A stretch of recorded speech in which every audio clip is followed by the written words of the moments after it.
For our first lesson with interacting with your broker via APIs, we're going to learn how to grab our account and portfolio history.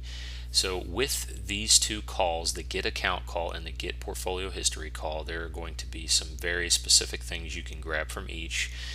Things that are going to be very helpful for you later with our Dash applications when you go to trade, checking on trades, checking your buying power, understanding how much you have in there to actually buy that. So we're going to go through both of these in good detail in this example, and we'll pull out a few sample things such as your account status, whether it's active, and how much buying power you have to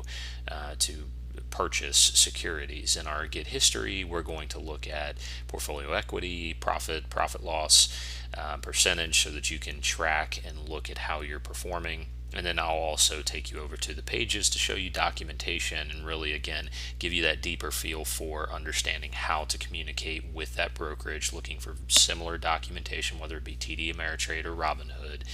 to allow you to perform these same things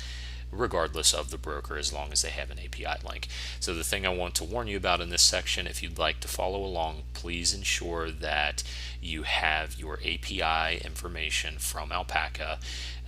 We went over that in a previous section, but just want to make sure if you want to do this, you have to have that Alpaca account, and we want to use the paper account for this. So just make sure you've put that into the credentials files before jumping over to the live follow along section.